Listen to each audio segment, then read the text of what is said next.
Dear Haven. It's me. Wesley. Wesley Stone. Well, I guess that it is probably pretty obvious that it's me, since my name is on the outside of the envelope, and I'm also probably the only person who writes you letters. Crap. That probably sounded ruder than I meant it to. I just meant that most people don't really write letters nowadays, so if you were to receive a letter from someone, it would make sense for it to be a letter from someone who had already written you a letter before. Not that no one would want to write you a letter. That's not what I meant. Great, now I'm rambling. You probably won't even read this, and I wouldn't blame you if you didn't. I was kind of rude to you before. No, scratch that, I was really rude to you before.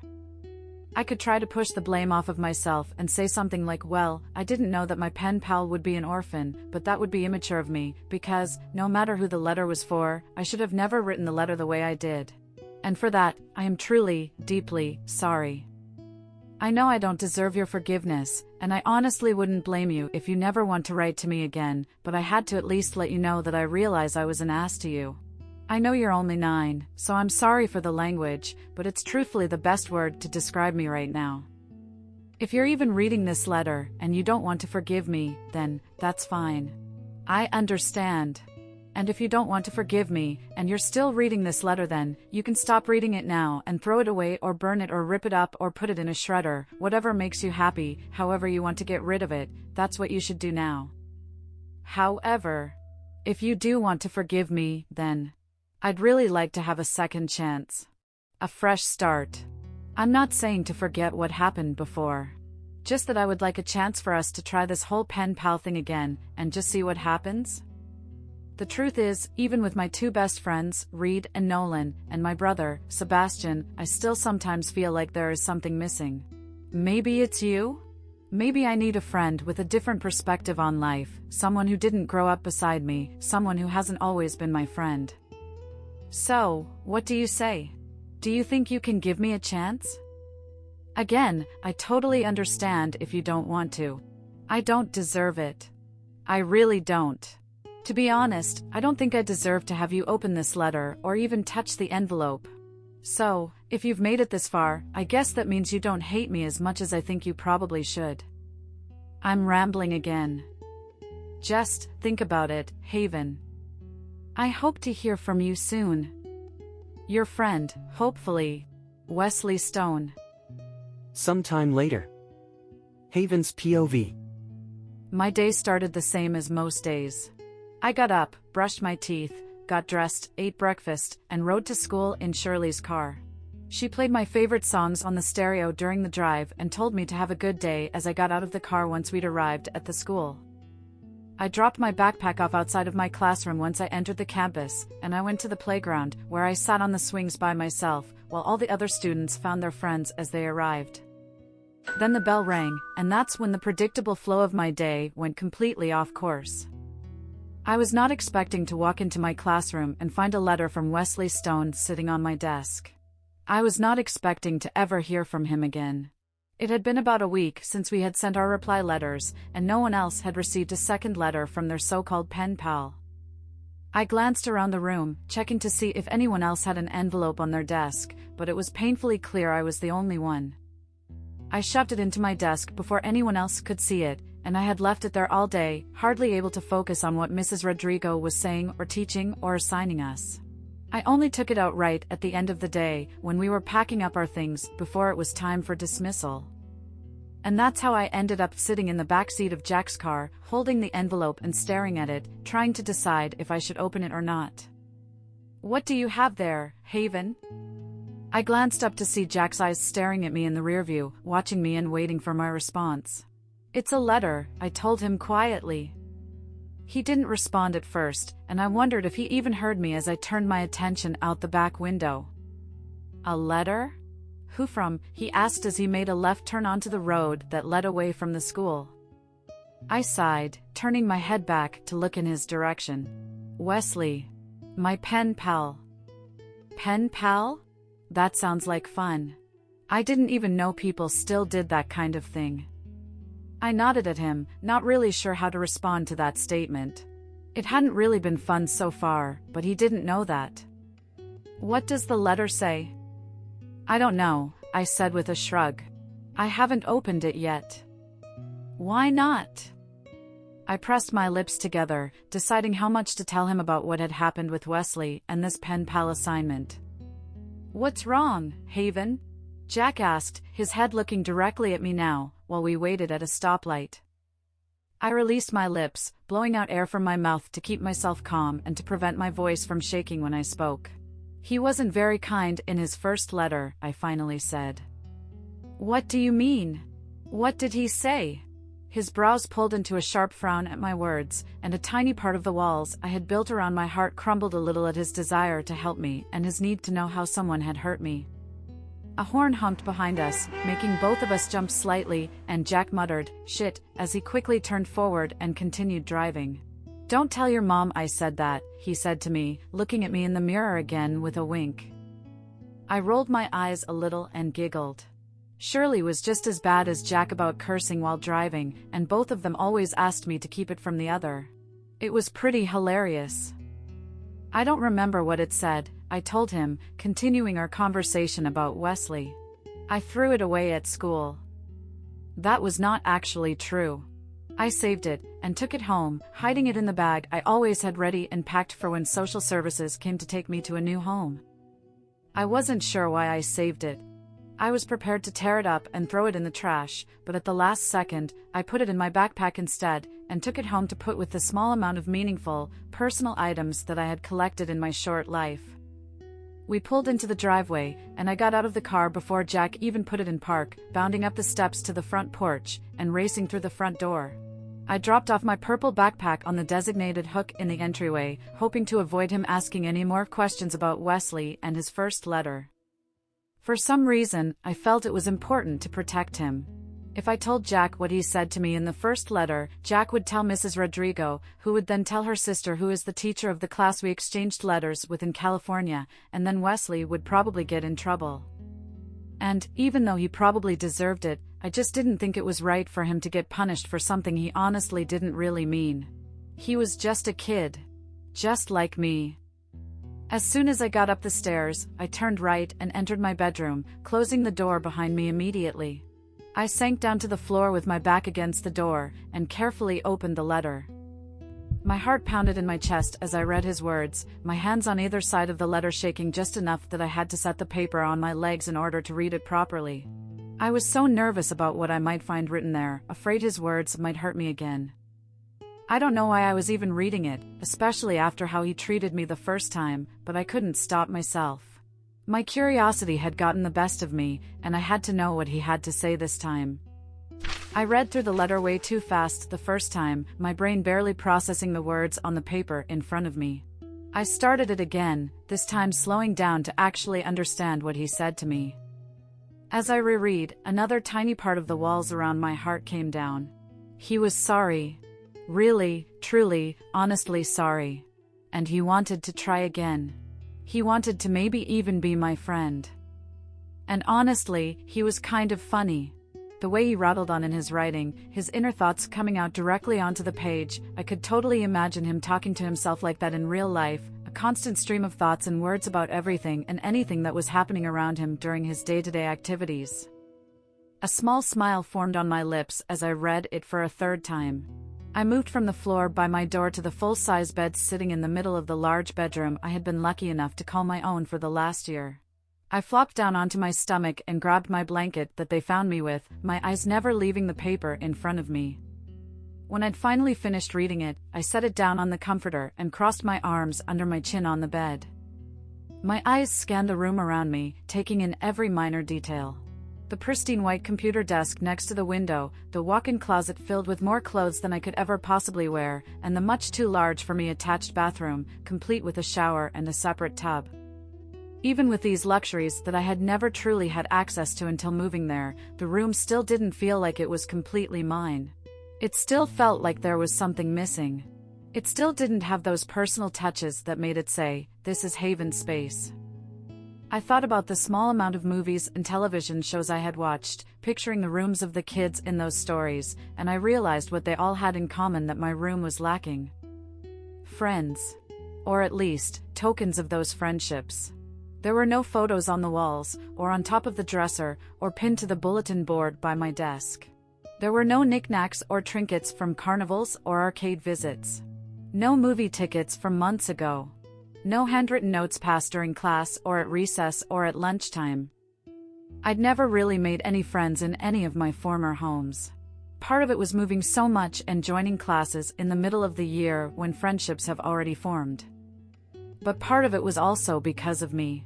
Because I didn't want to let people in too much, because I was too afraid of having to say goodbye, because I was too focused on protecting my heart from the pain of rejection and the inevitable farewell that would take place. That was why I still couldn't bring myself to refer to Jack and Shirley as Mom and Dad. But maybe Wesley was my chance. My chance to actually have a friend, someone who would stick around no matter what, no matter where my life took me. Maybe he was my chance to heal myself, to let people see behind the wall that I had always kept erected around myself. Maybe, by giving him a second chance, he could be my second chance. Maybe I could finally find some happiness. I sprang into action, moving to my desk, my blanket laid across my lap in my rolling chair. I grabbed the first piece of paper and writing utensil I could find, a hot pink felt tip pen, instead of searching for the perfect pencil and paper like I did the first time I wrote a letter to Wesley. I didn't have the time for perfection. I needed to get the words that were in my head onto a piece of paper as quickly as possible before I forgot them. This wasn't the time for perfection. This was the time for honesty, for messy and chaotic and all the things that I truly was on the inside. I don't know how long I sat at my desk writing my reply, but before I even knew it, Shirley was knocking on my bedroom door to call me down for dinner. I stretched my arms above my head, wiggling my fingers to release the tension from writing so furiously for so long. Then I climbed out of my chair, leaving my room and heading downstairs to the kitchen for dinner. It was a Thursday, and on Thursdays, we ate in the kitchen at the counter, and we always had pizza. Most people always had pizza on Fridays, but Jack insisted Thursday was the better pizza day, because since everyone else did it on Fridays, it was less busy at the pizzeria on Thursdays. So, we would get our pizza faster, and it would be a better quality. I did not know if there was any truth in his theory, but I enjoyed our Thursday night pizza nights and looked forward to them every week. I grabbed 2 slices of pizza, 1 veggie, and 1 ham and pineapple, and took my spot on the middle bar stool, directly in between Jack and Shirley. I made sure to put my square plate so it sat directly within the perimeter of 4 of the square tiles on the countertop, just as I always did when I eat at the counter. I barely paid attention to Jack and Shirley's conversation, my mind still back in my room, thinking about the letter sitting on my desk, waiting to be put into an envelope and stamped and sent off into the world. But in order to do that, I needed to ask for some help. I looked between Jack and Shirley, observing the people who had made me feel more at home than anyone else ever had. They had shown me more love and care in 1 year than I had ever felt in the rest of my years combined. If I could give Wesley, a boy who accidentally hurt me, a second chance, shouldn't I be able to give 2 people who had only ever tried to help me a first chance? I cleared my throat, sitting up a little straighter on my stool, readying myself as I said, Mom? Dad? I need to mail a letter. I'd never understood the saying silence is louder than words until I let those 2 words slip out of my mouth. Both of them froze mid-action, their eyes wide and glistening. Jack, Dad, swallowed thickly. His gentle eyes with the small wrinkles at the corner met Shirley's, Mom's, over the top of my head. He blinked a few times, his surprise clear on his face, before he finally spoke to me, his hand covering mine on the counter. Yeah, of course, sweetie. Whatever you need. He smiled at me, his face a mix of hope and joy, and when I looked at Mom, she was wearing a matching expression, although she had a few small tears escaping from her eyes. She said nothing, though. She just tucked a stray hair behind my ear, then slipped around the island into the kitchen, opening the freezer and taking out a tub of my favorite chocolate chip cookie dough ice cream. She didn't need words to tell me how she felt. I could see it in her actions, and in the way she kept looking over at me, her warm gaze putting another crack in my slowly crumbling walls. Dear Wesley, I already told you in my first letter to you, I forgive you. I know you didn't mean what you said, and I know you didn't mean to hurt me, or whoever got your letter. I know you're just a kid. Shirley, my foster mom, always says it's not about the mistakes that you make, but whether you learn from those mistakes. It's about what you do next. That's what is important. That's what makes you a good person or not. I am willing to give you a second chance. I need a friend. Like I told you before, I don't really have many friends. I've moved homes too many times. My social worker says I shut people out too easily to make many friends. So, you'll be my first one. All right. Since we're making this a fresh start, I'll go first. Starting over. Pretend we've never met. Or written. Hi. I'm Haven Kenway. No middle name. That was the name stitched on the blanket wrapped around me when they found me in front of a fire station when I was only a few days old. I've never met my birth parents. I don't even know if they are alive anymore, or what their names are, or anything about them. The social workers were never able to find any information about either of them. I'm the most confusing case of an abandoned baby they've ever had. I am a foster child. I've lived in 9 different homes since I was a baby. The family I live with right now is the best family I've been with in my life, and I hope I stay here longer than my current record for staying in one home, which is 1.5 years. I remember in your letter you mentioned a brother, Sebastian. Is he older or younger? Do you have any other siblings? What's it like to have a brother? Or a sister, if you have one? I have no siblings. Well, that I know of anyway. I guess, my foster parents have 2 children, but they are both grown and moved out of the house. I've met them several times, though, and they're both really nice people.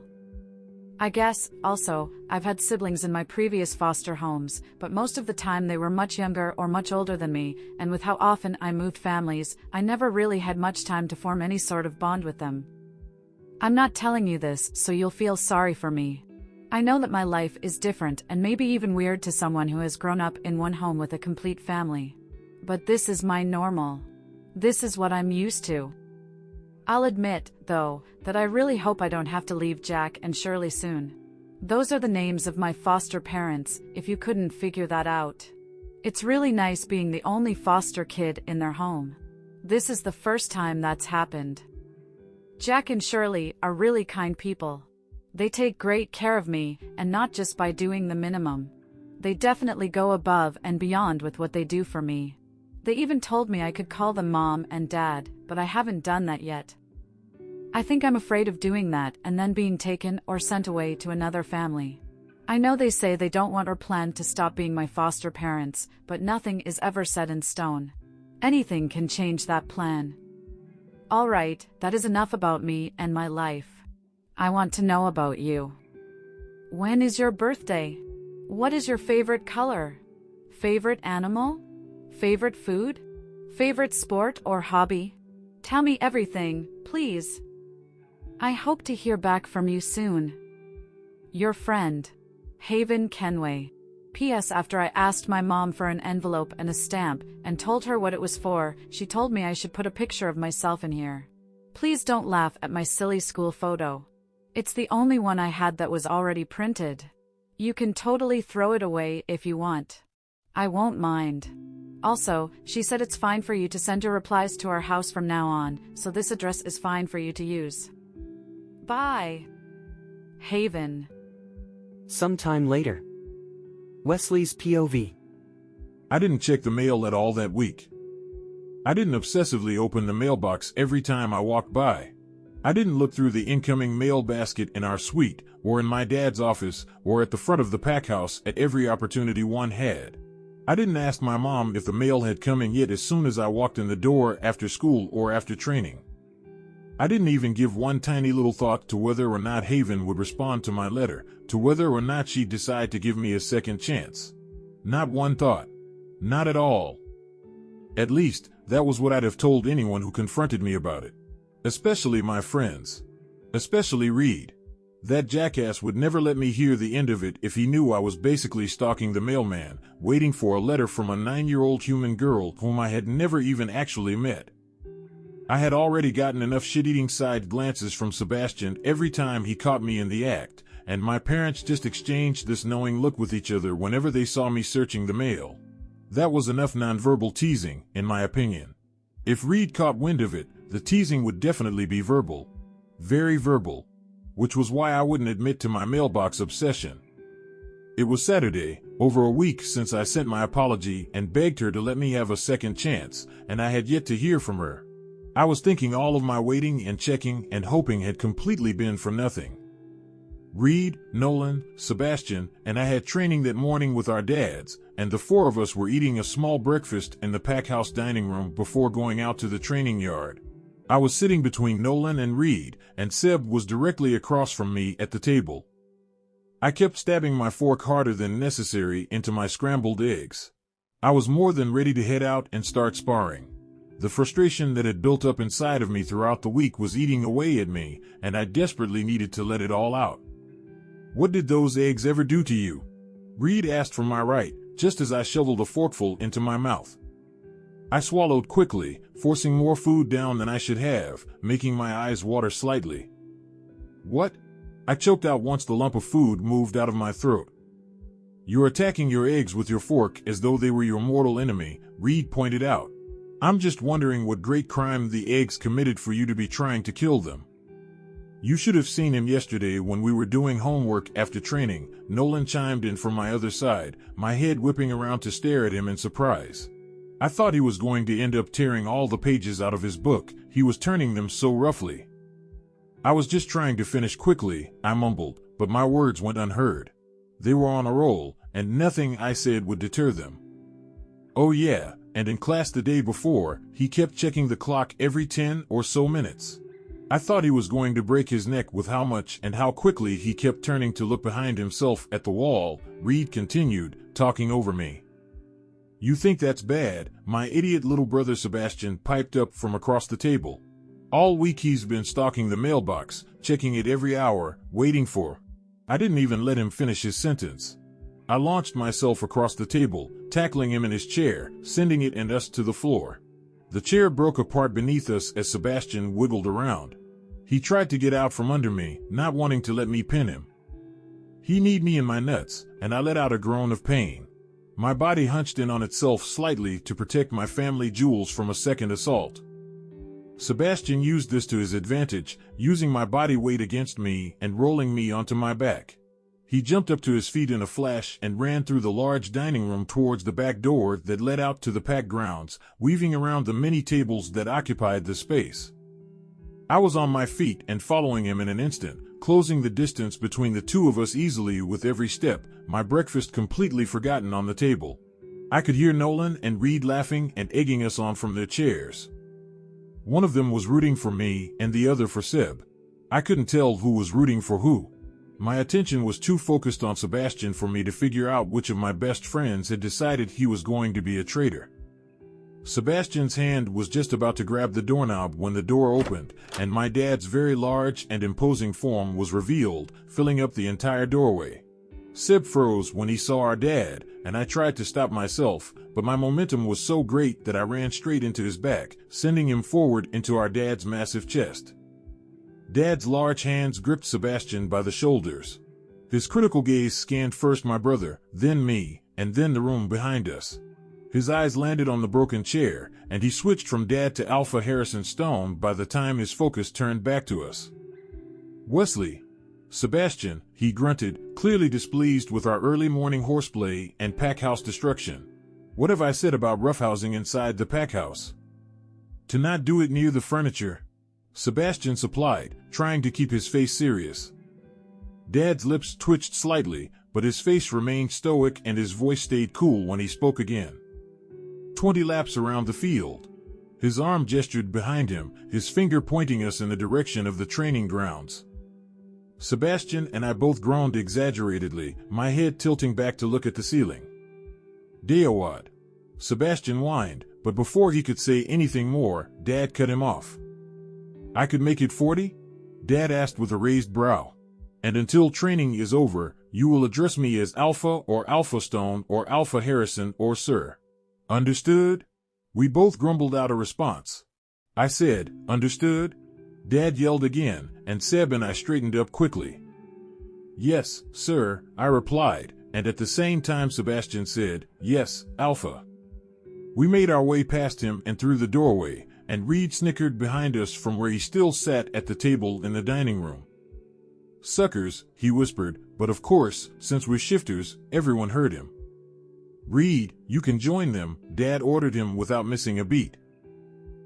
Come on Alpha, I didn't even do anything," Reed complained.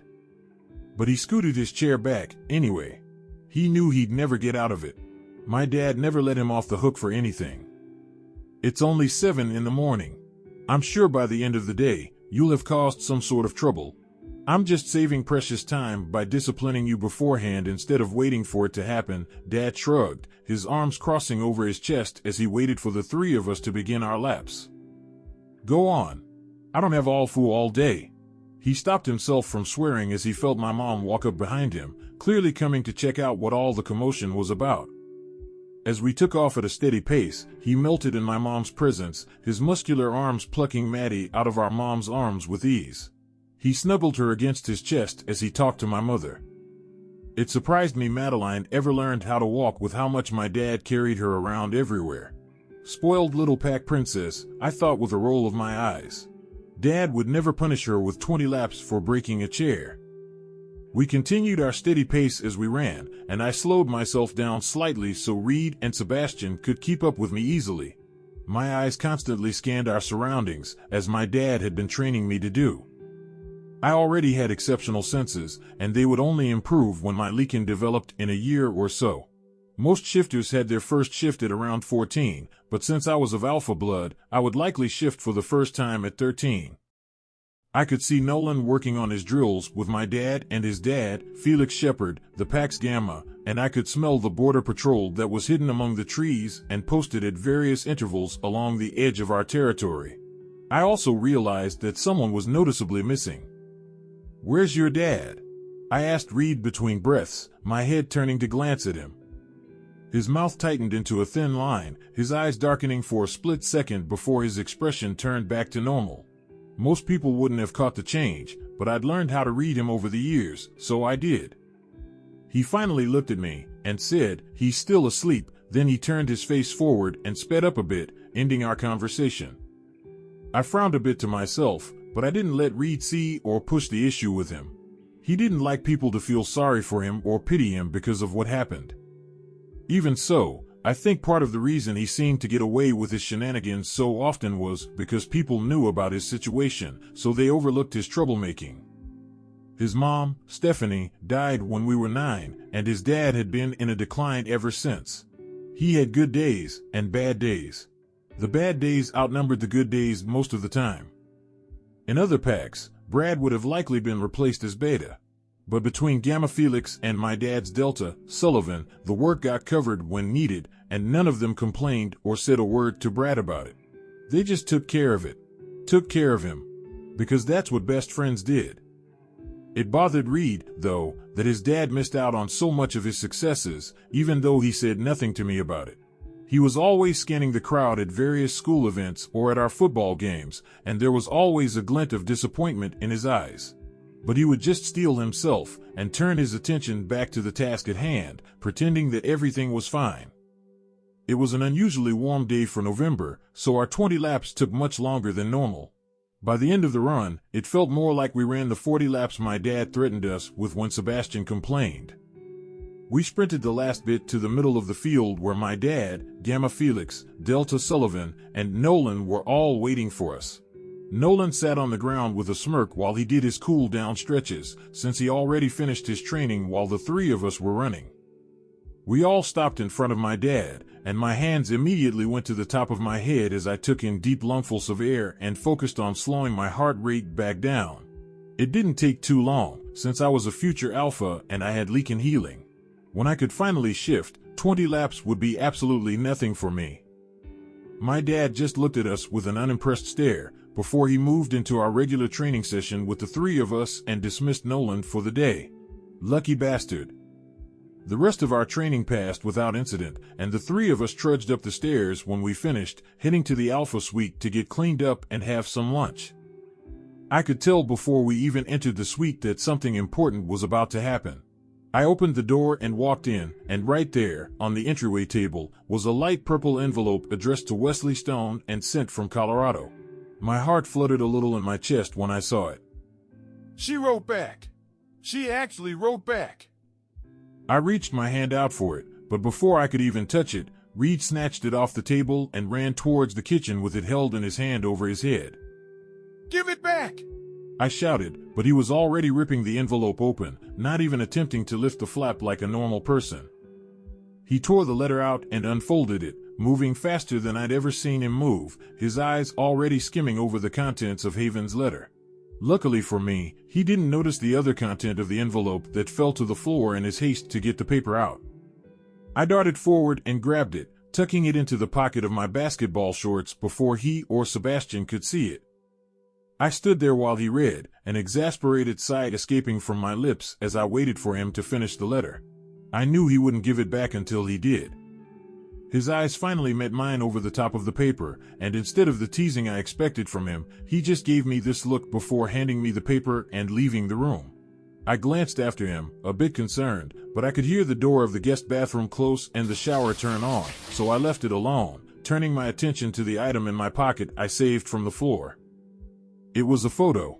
The tiny ones from school that mothers or grandmothers usually put inside their wallets to show off to their friends or the clerk at the grocery store or their hairdresser. I assumed the girl in the photo was Haven, since it fell out of the envelope addressed to me. Her hair was a strawberry blonde or light red color and was a wild mess of curls and waves that fell past her shoulders and ended out of the frame of the photo. She had dark blue eyes, and although she was smiling in the photo, I could tell it was a forced smile, a fake smile. It was a smile I had seen before on Reed's face when we won a game and his dad wasn't there. Her eyes, too, held a sadness that was much too heavy for a 9-year-old. As soon as I saw her, I felt this instant need to always take care of her and protect her and keep her safe. It was a peculiar feeling, one I had never felt towards anyone outside of my family before. Well, besides Reed and Nolan, but I knew they could also take care of and protect themselves. I was barely aware of Seb telling me he was heading to take a shower. I was too engrossed in the photo. I finally tore my gaze away from Haven's face and went to my room, my eyes not registering my surroundings as I walked through our home. I turned the shower on in my en-suite bathroom and then sat down on my bed to finally read her letter while I waited for the water to heat up. Dear Haven, I cannot tell you how happy I was to receive your second letter. Well, no, I guess I probably could try to tell you how happy you made me, but in all honesty, there are not enough words in the English language or any language to express how I felt when I saw your letter finally come in. You can't tell anyone this. But I was waiting and waiting and waiting, hoping that you would give me another chance, and I'm not going to lie, at one point I thought maybe you had decided I wasn't worth it. But seriously, please don't tell anyone, because I have already endured enough teasing from my parents and my brother, and even a little bit from my best friend, Reed. Not that I'm embarrassed to be your friend, that's not it at all. It's just that the constant taunting from my little brother and my best friends is annoying. So annoying. That's what it's like, by the way, to have siblings. Annoying. Okay, it's not all bad. Sebastian, my little brother who is 2 years younger than me, and I are actually really close, and we get along fine, but I think it's pretty natural for siblings to also intentionally drive each other crazy. Which Sebastian does. A lot. Reed and Nolan, my two best friends, are also almost more like brothers to me. We've all known each other since we were born, and the four of us, Reed, Nolan, Sebastian, and me, spend pretty much all of our time together, outside of school at least, since Nolan and Sebastian are in different grades than Reed and I. But other than that, we play together, do homework together, and even go on family trips together, since all of our parents are best friends as well. And we all constantly give each other crap, tease each other, about anything and everything. I guess it's in the sibling job description. Other than them, I have a much younger sister, Madeline. She's 3 and is literally the princess of our family. The princess of our town, if I'm being frank. She has my dad wrapped around her little finger. Honestly, I think she has me wrapped around it as well. I am afraid of what she'll be like when she gets older, though. I have this feeling she's going to end up being a force of nature that none of us will be prepared to deal with. So, now, you asked me a bunch of questions in your letter, and I'm going to answer them, but I'm expecting you to answer the same questions when you write me back, plus any other questions I decide to ask you. You have been warned. My birthday is September 4th, so I turned 12 a little over 2 months ago. I am in the 6th grade at my school, which goes to 8th grade. I know, usually schools stop at 5th or 6th grade, and then students go to middle school, but we're a pretty small town, so ours goes to 8th and then we're bussed out to the nearest high school. My favorite color is white. Yes, I realize white isn't really a color, but it is my favorite. My favorite animal is a wolf. They are strong, protective, loyal, and beautiful creatures. My favorite food is pizza. Any kind of pizza. Except pizza with mushrooms. I hate mushrooms. And my favorite sport is football or basketball. I also enjoy running and I guess you could call it boxing? I know it sounds violent and unsafe, but I promise, I'm trained by professionals and they make sure we're safe the entire time we're working out and sparring.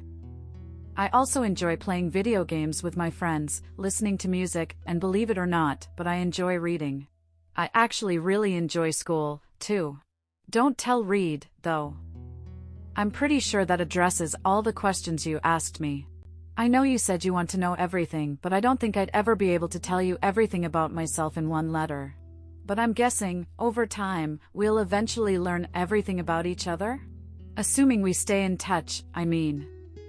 By the way, I couldn't help but notice, in your last letter, you first referred to your foster parents as Jack and Shirley, but then later, in your PS, you wrote Mom. Okay, wow, now that I'm writing this, I realize that it's honestly none of my business what you call them. I just noticed and wanted to ask, but you can just ignore me. You don't have to answer that question. Forget I asked. Last thing, I'm sending you my school picture as well. It's only fair, since you sent me yours, that I send you mine and show you what an actual silly school photo looks like. Because yours, my friend, is not silly. Mine, however, is. When you get this letter, it will probably be almost Thanksgiving, so, happy Thanksgiving. Wait, do you celebrate Thanksgiving? I'm sorry if you don't. If you do, well then, happy Thanksgiving. Your friend, Wesley Stone. Sometime later. Haven's POV. I folded up the letter from Wesley, stuck it back into the envelope, and placed it into my dance bag. Then I carefully organized the purple floral stationery paper Mom helped me pick out, and put my reply letter into one of the coordinating envelopes. I was so excited when she took me to the store and let me pick out special paper, envelopes, and pens to use for my letters to Wesley. She knew how much I loved using really nice pens, so having my own full set of colorful pens that was just mine was so exciting. I had been so overwhelmed by the options in the store. She ended up letting me choose a few unique patterns of paper since I had trouble deciding between them. She also bought me a pocket dictionary, so I wouldn't have to lug around the giant one from our house. Then, she took me to the post office and bought me an entire roll of stamps so I could mail my letters to him without having to ask them for permission or help. I would still tell them if I sent one, of course, but the fact that they felt I was mature enough to do it on my own made me smile. I leaned against the mirrored wall of the mostly empty dance studio room, stretching my legs out in front of me and pointing my feet in my pink ballet shoes. My mom was still talking with Miss Rebecca, my dance teacher. I was not sure what they were discussing, they were too quiet for me to hear them, but their faces were fairly serious. I just hoped I was not in trouble for anything. I hated getting into trouble. I tried to always be on my best behavior. I hated disappointing people, and I felt guilty when I made even the smallest of mistakes. I searched my brain while they talked, trying to remember if I had done something wrong during my ballet class, but I couldn't think of anything. I stood up, and they turned their eyes on me. But I ignored them and walked to the center of the room, turning to face the mirror, my eyes examining my reflection. One thing I loved the most about ballet was how precise everything had to be. The uniformity of seeing everyone in a black leotard, pink tights, and pink ballet shoes, all moving together in unison, it fueled the perfectionist inside me. I loved how perfectly Mom could pull my hair back into a bun, somehow able to tame my wild, wavy curly hair into a sleek, clean hairstyle. I loved how focused I had to be during class, making sure my every movement was precise yet fluid, strong yet smooth. I placed my feet into fifth position, my arms moving from low fifth to first position, before I began practicing my pirouettes. I stretched all the way through my leg to the tips of my toes and my tendu, used my plie to help me turn instead of using my arms to whip me around, and I made sure my foot connected to my supporting leg when I brought it up to passe as I turned. However, each time I attempted a pirouette, I fell out of my turn before I even made it around one time. Even though I was growing more and more frustrated with each turn, I continued to try. I didn't let my frustration show on my face, however. I just kept practicing. I lost track of how many times I tried to complete a perfectly executed pirouette when Miss Rebecca's hands were on my arms from behind me as I was about to turn again. "Hold your arms up from here," she told me, tapping the underside of my upper arms. "Not from here," she continued, touching the tops of my arms. "Relax your shoulders down and back, instead of tensing them up and hunching forward." She moved next to me, showing me with her own body what she meant by her words. I immediately imitated her movements, correcting my body to match hers. "And don't forget to spot," she reminded me. She nodded at me, and I turned my head back to the mirror, taking a deep breath to remember all of her notes before I attempted one last turn. I turned, completing not one, but two perfect pirouettes, landing in a clean plie in fifth position. A wide grin appeared on my face, and I looked at Miss Rebecca for approval. She gave me a tiny smile, which from her was a tremendous compliment since she was usually so very serious. "I'll see you next class," she said softly before walking gracefully back over to my mom. They finished their conversation, and my mom said, "Thank you," to Miss Rebecca, so I walked back over to my dance bag. I changed out of my ballet shoes and pulled my sweats on over my leotard and tights before sliding my warm boots onto my feet. Standing up, I grabbed my dance bag off the floor and walked to where my mom waited for me next to the door to the studio. I was nervous for a moment, since they had been talking for so very long. I was still not sure what it was about, but the soft smile and small gleam of pride in her eyes reassured me I most likely was not in trouble. She was quiet as we loaded ourselves into the car, so I stayed quiet too as I buckled myself into the backseat. She sat there for a moment, the car running but not moving, before she turned to look at me straight in the eye with a smile. "Miss Rebecca is very impressed with the growth you have made in such a short amount of time," she told me. She said she would never have known you had only been taking lessons for a year if I hadn't told her. She would like you to enroll in at least one more ballet class, and she also mentioned the possibility of private lessons to help you reach your full potential. She thinks you have the natural ability to go very far in the ballet world. My jaw dropped open at what she said, and I tried to form words to respond to her, but my tongue and my voice could not cooperate with my brain. Instead, I released a series of incoherent sputters. But, my mind was moving faster than my mouth, and I could not get out whatever it was my brain was trying to say. Mom's hand reached to the back seat and gently rested on my knee, her eyes softening as she took in my reaction. "If you're worrying about the cost, don't. Your father and I want to do this for you. We want to see you succeed, and we're happy you've found something you are passionate about, something that you obviously work very hard for." My gaze lowered, and tears pricked at the back of my eyes. I blinked furiously, not wanting Mom to see. I may have been letting my walls down more and more, but I still had a tendency to revert to my old, closed-off ways when I was feeling especially vulnerable. Like I was at that moment. Mom squeezed my leg reassuringly, then turned back to the wheel and put the car in gear so she could drive us home. She likely saw the glistening of tears in my eyes, and I appreciated her for ignoring them instead of acknowledging them and trying to get me to talk about it. I quickly wiped at the tear that ran down my cheek, and I pulled out my letters again, so I could reread Wesley's and add a postscript to the one I wrote to him. I also wanted to look at his picture again, if I was being honest. There was just something about his eyes and his smile that drew me in instantly when I looked at the photo for the first time, a connection I could feel even through a photograph. Maybe it was just because of our letters, but something deep within me, a feeling or a presence that I couldn't even begin to understand or explain, told me it was something bigger, something more. "What did your friend say?" Mom asked me from the driver's seat.